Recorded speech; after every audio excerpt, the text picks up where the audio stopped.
Hello students, कैसे हैं आप लोग। हमें लगता है कि आप लोग एंजॉय कर रहे होंगे हमारी इस सीरीज़ में, जो कि टीजीटी पीजीटी के साथ साथ नीट और एकेडमिक क्लासेस के लिए भी सुटेबल है, बेस्ट है। तो चलिए आज हम बात करेंगे एक लाइफ साइकिल की। लाइफ साइकिल है टीनिया सोलियम की। टीनिया सोलियम का सबसे पहले हम क्लासिफिकेशन समझ लेते हैं। क्लासिफिकेशन क्या है? तो टीनिया सोलियम जो है बेसिकली बिलोंग करता है किंगडम एनिमेलिया, जैसा कि हम सभी बिलोंग करते हैं, जितने भी एनिमल्स हैं वो किंगडम एनिमेलिया से बिलोंग करते हैं। तो all animals belong to kingdom Animalia. Next one that is branch Eumetazoa. Branch क्या है? यूमेटाजोआ। फिर से रिपीट कर लीजिए, ब्रांच क्या है? यूमेटाजोआ। तो यूमेटाजोआ जो ब्रांच है उसको यूमेटाजोआ ही क्यों रखा गया है? क्योंकि इसमें जो बॉडी है वो organ level of body organization पाया जाता है। तो इसका बॉडी ऑर्गेनाइजेशन जो है वो organ level of body organization पाया जाता है। ठीक है, मीन्स कि इसमें ऑर्गन्स जो है वो वेल डेवलप्ड होते हैं। Next division बायलैटेरिया। बायलैटेरिया, इसके अंतर्गत जितने भी लिविंग बीइंग हैं उनकी बॉडी जो है बायलैटरल सिमेट्रिकल होती है। मीन्स अगर 20 से आप डिवाइड करेंगे तो दो इक्वल पार्ट्स में बॉडी जो है वो डिवाइड हो जाएगी। तो ऐसे लिविंग बीइंग को हमने, या जो भी लिविंग बीइंग है, इनको बायलैटेरिया में रखा गया है। और तो इनकी बॉडी कैसी होगी? बायलैटरल सिमेट्रिकल होगी। नेक्स्ट सब डिवीजन क्या है? प्रोटोस्टोमिया। प्रोटोस्टोमिया क्या कहता है? इस प्रोटोस्टोमिया का क्या मतलब है, क्या मीनिंग है? Cleavage of zygote spiral. तो जाइगोट का जब फॉर्मेशन होता है, डेवलपमेंट होता है, उस समय जो उसका क्लीवेज होता है, तो क्लीवेज जाइगोट डिवीजन को ही हम क्लीवेज कहते हैं। और ये जो डिवीजन होता है वो सीधा ना होकर के स्पाइरल होता है। तो इस तरह इसको प्रोटोस्टोमिया में रखा गया है इसकी वजह से। Next one that is section जो है इसका एसिलोमेटा है। एसिलोमेटा क्या होता है? एसिलोमेटा बेसिकली वो लिविंग बीइंग आते हैं जिनमें सीलोम नहीं प्रेजेंट होती। तो इसमें सीलोम जो है प्रेजेंट नहीं होती। नो बॉडी कैविटी, तो बॉडी कैविटी प्रेजेंट नहीं होती। Next phylum Platyhelminthes. फाइलम क्या है? प्लेटीहेल्मिन्थीज है। इसमें जितने भी लिविंग बीइंग हैं वो सभी फ्लैट वॉर्म्स होते हैं। इनका बॉडी जो है डॉर्सो वेंट्रली फ्लैटेंड होता है। मीन्स अगर आप आगे से, ऊपर से और नीचे से देखेंगे तो उनकी बॉडी जो है वो डॉर्सल और वेंट्रल साइड से फ्लैटेंड होती है, चपटी होती है। तो इस वजह से इनको जो है इसमें रखा गया है, प्लेटीहेल्मिन्थीज में रखा गया। Next class Cestoda. इसी क्लास क्या है? क्लास है सिस्टोडा। और सिस्टोडा में रखने का रीजन क्या है? ये एंडोपैरासाइट होते हैं वर्टिब्रेट्स के। प्लेटीहेल्मिन्थीज आपका फाइलम जो है प्लेटीहेल्मिन्थीज है। प्लेटीहेल्मिन्थीज में रखने का रीजन है इनकी जो बॉडी है, प्लेटी मीन्स होता है फ्लैट और हेलमिन्स मीन्स होता है वार्म। तो इनकी बॉडी जो है वो कैसी होती है? फ्लैट होती है। ठीक, इसके साथ साथ जो आपका इसमें जो क्लास है वो सिस्टोडा है। सिस्टोडा रीजन है, इसके पीछे ये एंडोपैरासाइट होते हैं, बॉडी के अंदर पाए जाते हैं। अपना लाइफ साइकिल जो है वो बॉडी के अंदर पूरा करते हैं और ये वर्टिब्रेट्स में पाए जाते हैं। जो सिस्टोडा वर्ड का मीनिंग है, इसका मतलब होता है रिबन लाइक। तो इनकी बॉडी कैसी होती है? रिबन लाइक होती है। और ये बॉडी के इंटरनल ऑर्गन्स में एज ए एंडोपैरासाइट पाए जाते हैं। नेक्स्ट वन सब क्लास जो है वो यूसिस्टोडा है। यूसिस्टोडा का मीन्स इंटरनल पैरासाइट होते हैं, बॉडी के अंदर पाए जाते हैं। और इंटेस्टिनल पैरासाइट होते हैं जो कि इंटेस्टाइन रीजन में पाए जाते हैं। तो बॉडी के अंदर तो होते ही होते हैं, साथ ही साथ ये इंटेस्टाइन रीजन में होते हैं। उसका पर्पज ये होता है कि ये हमारी बॉडी में रह करके हमारे फूड को, मीन्स कि जिस लिविंग बीइंग में ये रहते हैं उसकी बॉडी में जो उसका फूड मटेरियल है उसको वो डायरेक्टली ले लेते हैं। नेक्स्ट इसका जीनस है टीनिया और स्पीसीज है सोलियम। यहां पर जो स्पीसीज हमने मेंशन की है वो सोलियम भी है और सैजिनेटा है। तो यहां पर जीनस टीनिया और स्पीसीज दो अलग अलग हैं, एक सोलियम है, दूसरा सैजिनेटा है। सोलियम को द पोर्क टेप वर्म बोलते हैं। तो ये पोर्क में अपनी लाइफ को पूरा करता है, मतलब इसके दो होस्ट होते हैं, ह्यूमन और पोर्क, मतलब आपको पिग कह सकते हैं, ठीक है। तो इसमें ये अपना लाइफ साइकिल पूरा करता है। और सेकेंड है सैजिनेटा, जिसे बीफ टेपवर्म के नाम से जाना जाता है।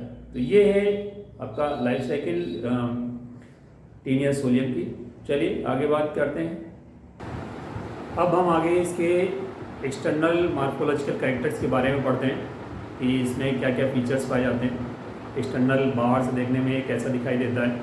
तो चलिए देखते हैं इसके एक्सटर्नल कैरेक्टर्स के बारे में।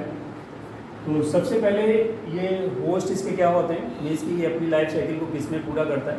तो इसका जो प्राइमरी होस्ट है वो है मैन या ह्यूमन कहेंगे, और जो इसका सेकेंडरी होस्ट है दैट इज पिग। पिग के अलावा भी और भी अदर एनिमल्स में भी ये अपना जो सेकेंडरी लाइफ साइकिल है वो उसको पूरा कर लेता है। इसकी जो फाइनल इसका जो लाइफ साइकिल कहेंगे वो ये अपना दूसरे जो एनिमल्स होते हैं उनमें भी पूरा कर लेता है कभी कभी, बट मेनली जो इसका लाइफ साइकिल है वो दो ही में पूरा होता है, जिसका प्राइमरी जो है वो ह्यूमन है, मैन है, और सेकेंडरी जो है वो पिग है, सुअर। इसका शेप कैसा होता है, शेप जो है लॉन्ग एंड फ्लैटेंड। तो बॉडी जो है लॉन्ग होती है और फ्लैटेंड होती है। फ्लैटेंड बताया अभी मैंने कि बॉडी जो है डॉर्सो वेंट्रली फ्लैटेंड होती है, मतलब ऊपर और नीचे दोनों से बराबर इसकी बॉडी जो है फ्लैटेंड होती है, चपटी होती है, फीते जैसी होती है। तो ये रिबन लाइक होती है, फीता या रिबन कह सकते हैं। इसका साइज जो है 1.8 to 4.5 मीटर होता है। याद रखिएगा इसका साइज जो है काफ़ी बड़ा होता है, लेंथ काफ़ी ज़्यादा होती है। तो इसका साइज जो है वो है 1.8 to 4.5 metre in length. Colour इसका जो है वो वाइट और पेल येलो कलर का होता है, मीन्स की जो लगभग वाइट और थोड़ा सा गाढ़ा पीले रंग का होता है, ठीक। तो ये इसका कलर हो गया। Next that is body parts. इसकी जो बॉडी होती है वो मेनली 3 पार्ट्स में डिवाइड होती है। जो टीनिया सोलियम है उसकी बॉडी मेनली 3 पार्ट में डिवाइड होती है, और इसके नाम है हेड, नेक एंड एस्ट्रोबिला। तो पहला रीजन जो उसका हेड रीजन है, देन उसके बाद नेक रीजन होता है, वो भी छोटा ही होता है। हेड और नेक जो है वो लगभग छोटे होते हैं, बट जो एस्ट्रोबिला पार्ट है दैट इज़ वो बहुत लंबा होता है। और इसमें जो है उसके भी अलग अलग सेगमेंट्स होते हैं जो कि हम आगे डिस्कस करेंगे। हेड रीजन की हम बात कर लेते हैं। हेड रीजन में कौन कौन से पार्ट्स होते हैं और क्या क्या स्ट्रक्चर होता है। तो बेसिकली मैंने डायग्राम बनाया हुआ है यहाँ पर हेड रीजन का, और इस हेड रीजन में आप देखेंगे सबसे ऊपर का जो पार्ट है वो क्या कहलाता है, रोस्टेलम कहलाता है। उसके नीचे हुक्स पाए जाते हैं। ये हुक्स जो होते हैं वो ब्लेड लाइक होते हैं, और ये इनसे क्या करता है, ये इंटेस्टाइन में अटैच होने का काम करता है हुक्स के द्वारा। तो ये हुक्स जो है वो बॉडी में अटैचमेंट के लिए ज़रूरी होते हैं। इसके साथ साथ यहाँ पर सकर्स भी पाए जाते हैं। इसके जो बीच का ब्रॉडनिंग पार्ट होता है, जो चौड़ा पार्ट है, वहाँ पर इसमें सकर्स पाए जाते हैं, जिसकी सहायता से ये फूड को एब्जॉर्ब करता है। तो ये सकर्स होते हैं। चलिए देखते हैं क्या लिखा हुआ है। हेड रीजन में जो है इसका, इस हेड रीजन को हम एस्कोलेक्स के नाम से भी जानते हैं। किस नाम से जानेंगे, एस्कोलेक्स। तो ये एस्कोलेक्स के नाम से भी हम इसको जानते हैं। 4 कप लाइक सकर्स होते हैं और एस्टाबुलम प्रेजेंट। तो ये कप लाइक जो सकर्स होते हैं उन्हीं को हम एस्टाबुलम कहते हैं, और ये चारों तरफ होते हैं। तो ठीक वैसे ही जैसे कि हमारे बॉडी में जो हमारा माउथ है, माउथ के ठीक पीछे अपोजिट रीजन, और इधर जिधर हमारे दोनों ईयर हैं, सेम इसी तरह से ये 4 पार्ट इसके हो जाते हैं। मतलब चारों तरफ, चारों साइड में इसके एक एक सकर्स प्रेजेंट होते हैं, जिनकी सहायता से ये फूड को एब्जॉर्ब करते हैं। Small apical part is called rostellum. जो आगे का सबसे आगे का पार्ट है, जो आप देख रहे हैं सबसे ऊपर का पार्ट है, दैट इज कॉल्ड रोस्टेलम। तो ये पार्ट जो है वो रोस्टेलम कहलाता है। और next that is small apical part is called rostellum. Around rostellum 28 to 30 chitinous hooks are present. तो इसमें हुक्स की जो संख्या होती है वो लगभग 28 to 30 होती है, 28 से 30 होती है ये जो हुक्स होते हैं। और बेसिकली ये 2 सीरीज में प्रेजेंट होते हैं, 2 अलग अलग लाइनिंग में प्रेजेंट होते हैं। तो आप देख रहे हैं कि वहाँ पर 2 लाइनिंग बनी हुई हैं, 2 रो में ये प्रेजेंट होते हैं। तो ये हुक्स होते हैं जो कि रोस्टेलम के चारों तरफ प्रेजेंट होते हैं। Suckers and hooks are used for attachment. तो सकर्स और हुक्स जो हैं ये दोनों ही अटैचमेंट में हेल्प करते हैं, बॉडी से अटैच होने में हेल्प करते हैं। खास बात क्या है, इसमें एक हमने पॉइंट इंडिकेट किया हुआ है, hooks are absent in Taenia saginata. जो हुक्स होते हैं, जो हुक्स आप यहाँ पर टीनिया सोलियम में देख रहे हैं वो सैजिनेटा में नहीं पाए जाते हैं। तो आप इस तरह से इसको आइडेंटिफाई कर सकते हैं कि टीनिया सोलियम कौन सा है, टीनिया सैजिनेटा कौन सा है। जिसमें हुक्स पाए जाते हैं वो आपका टीनिया सोलियम है, और जिसमें नहीं पाए जाते हैं वो आपका टीनिया सैजिनेटा है। तो ये है इसके हेड रीजन का स्ट्रक्चर। चलिए आगे देखते हैं इसके नेक रीजन और आगे इसके स्ट्रोबिला पार्ट्स। इसके नेक और जो स्ट्रोबिला पार्ट है उसको समझने से पहले एक बार इसका डायग्राम देख लेते हैं। डायग्राम समझ में आ जाएगा तो नेक और स्ट्रोबिला पार्ट्स को भी हम इजीली अंडरस्टैंड कर पाएंगे, समझ पाएंगे।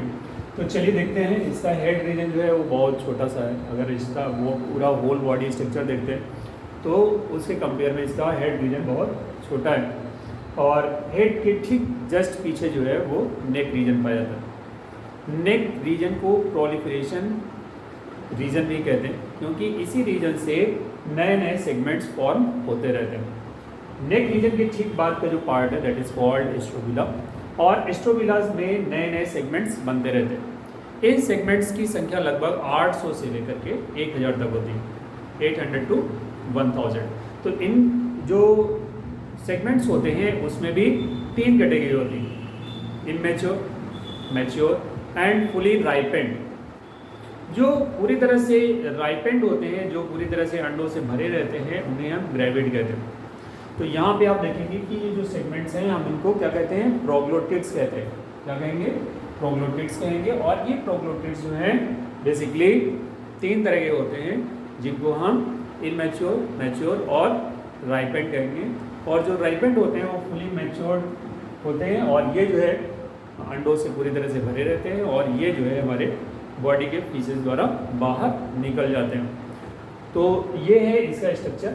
एक बार फिर से देख लीजिए। हेड रीजन है जो कि बहुत छोटा है, आपको पहले बता चुके हैं। इसके आगे ऊपर जो है वो रोस्टेलम होता है, चारों तरफ सकर्स होते हैं, हुक्स पाए जाते हैं।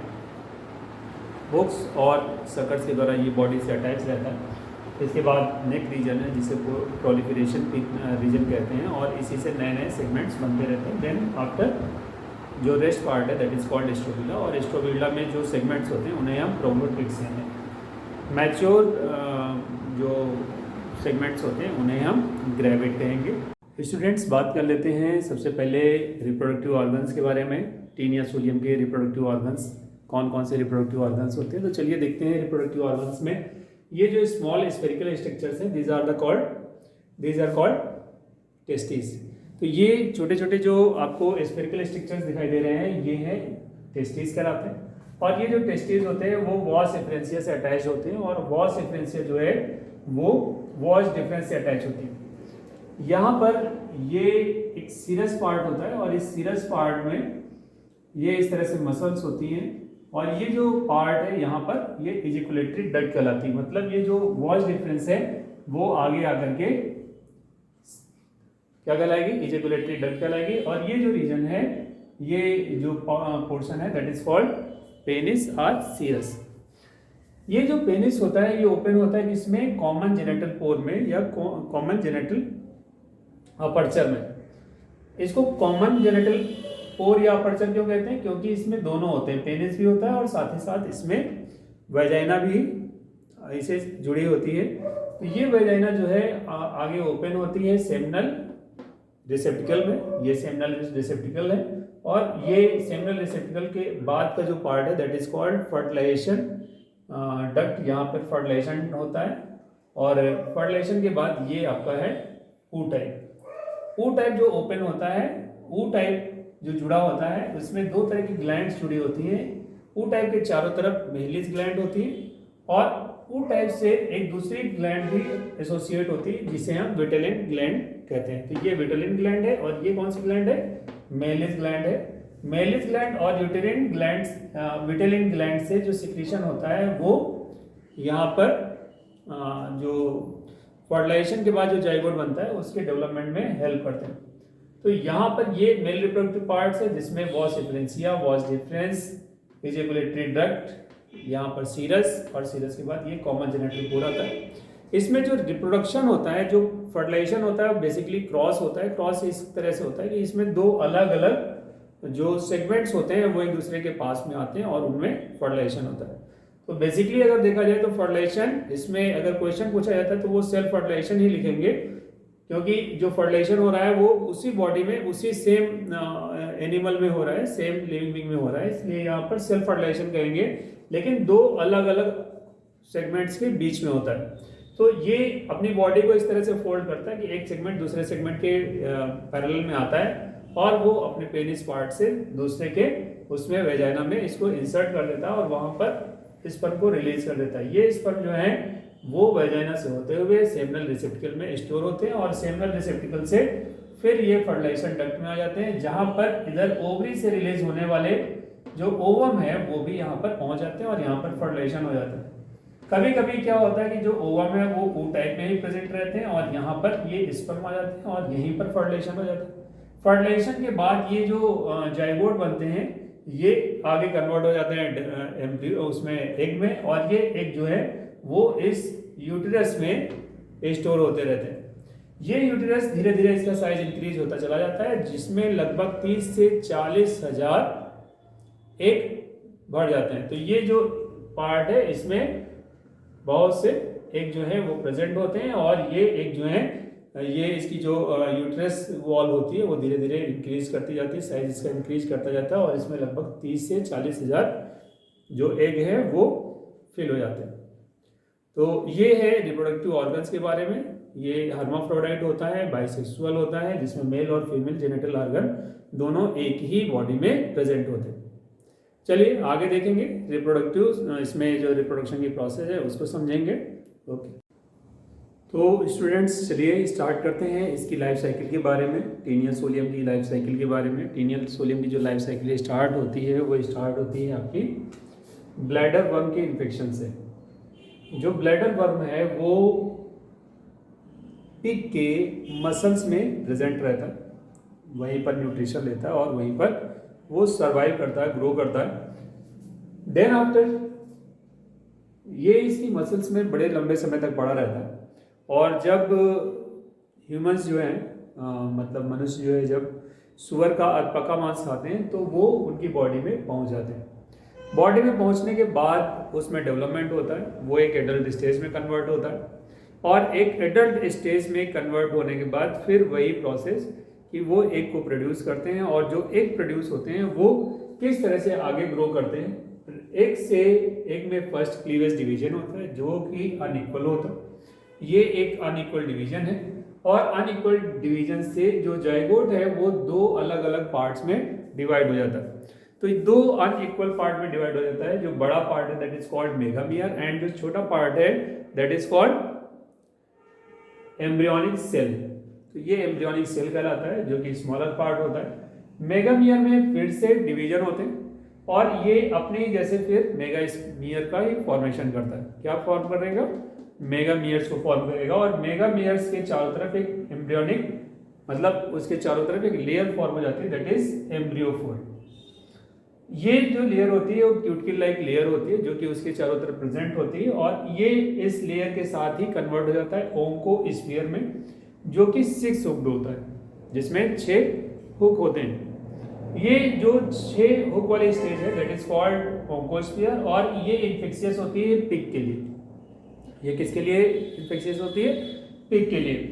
इधर एम्ब्रियोनिक सेल होती है इसमें भी ये फिर से दो पार्ट में डिवाइड हो जाती है, मीसोमियर एंड माइक्रोमियर।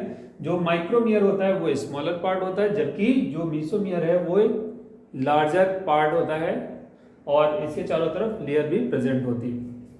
यहाँ बात करते हैं ओंकोस्फीयर। ओंकोस्फीयर चूंकि इन्फेक्शियस स्टेज होती है किसके लिए? पिग के लिए।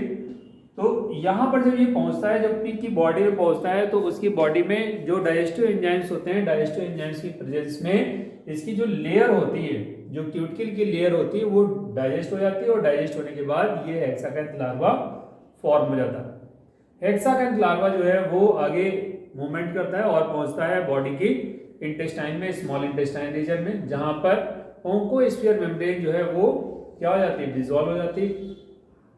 खत्म हो जाती है, लॉस हो जाता है उसका, और फिर ये कन्वर्ट हो जाते हैं ब्लैडर वर्म में, और फिर ये ब्लैडर वर्म आगे के लिए इन्फेक्शियस हो जाते हैं ह्यूमन बॉडी के लिए।